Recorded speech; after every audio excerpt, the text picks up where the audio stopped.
আমি আগে মুরগিটাকে ভেজে নিব, তার জন্য এখানে দিব আমি মরিচের গুঁড়ো আর দিব একটু হলুদ গুঁড়ো আর একটু লবণ দিয়ে এটাকে মেখে নিব।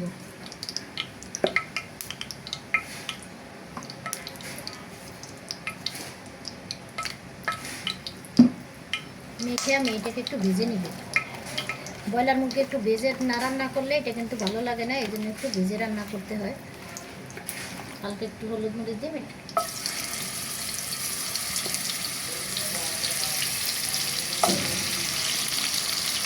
আমি সব মুরগিগুলো দিয়ে দিলাম। এটাকে এভাবে করে একটু হালকা করে ভেজে নেবো। বেশি ভাজলে কিন্তু আবার মশলা ভিতরে যাবে না, এই জন্য একটু হালকা ভাজতে হবে। এগুলো একটু উল্টাই দিব, উল্টাই ওইটাও একটু হালকা ভেজে নেব।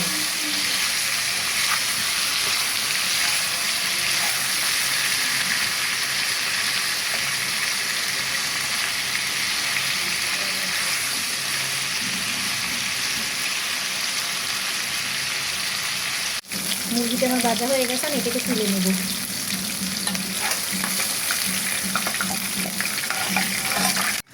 আমি এই আলুটাকেও ভেজে নেব।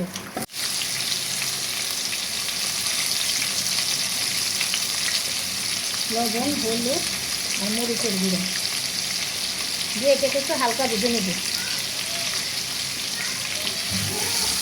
আলুটা ভাজা হয়ে গেছে, এটাকে আমি তুলে নেব। এই তেলের মধ্যে এখন আমি পেঁয়াজ দিয়ে দেব।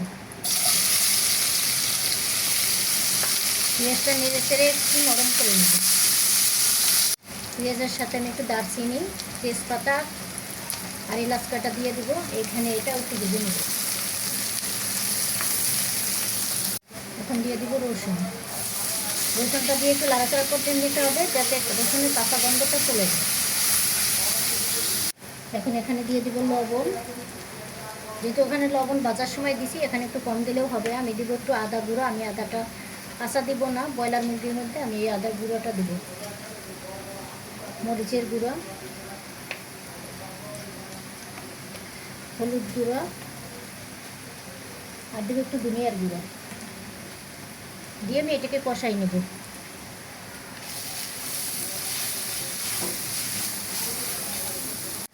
একটু পানি দিয়ে এটাকে আরেকটু কষাই নেব।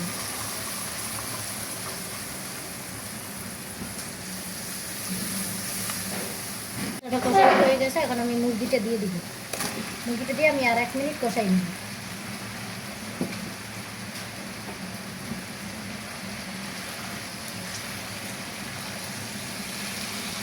কষানো হয়ে গেছে, এখানে আমি গরম পানি দিব। এটা আমি গরম পানি করে রেখেছিলাম, সেটা দিয়ে দিব। যেহেতু এটা ভাজা, এটা কিন্তু পানি বেশি দিলেও অনেক সময় লেগে যাবে। এটা কিন্তু এমনিতেই মোটামুটি প্রায় 40% মতো আসলে এটা সিদ্ধ হয়ে গেছে। এখন এইটুকু পানিতেই হয়ে যাবে, যেহেতু আমি বেশি একটা ঝোল রাখবো না। এটা আমি এখন ফুল আছে রান্না করবো, এটা কিন্তু লো আছে রান্না করবো না। যেটা কিন্তু গরম পানি দেওয়াতে সাথে সাথেই কিন্তু ফুটে গেছে। এটা কিন্তু ঠান্ডা পানি দিলে গোস্তটা আর স্বাদ থাকে না। এখন আমি এইভাবে কয়টা রসুন দিয়ে দেবো, আস্ত রসুন দিয়ে দেবো। এভাবে দিয়ে রাখবো, আস্তে আস্তে সিদ্ধ হয়ে যাবে।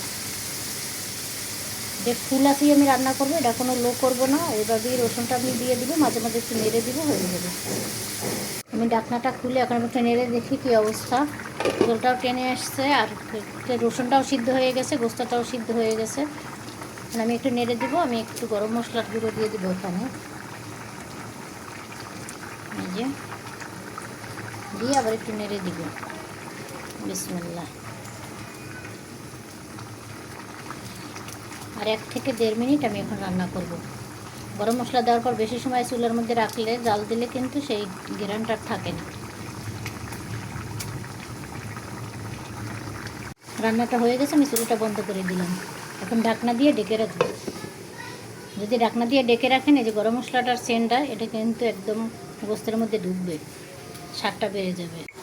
সবাই ভালো থাকবেন। আল্লাহ হাফেজ।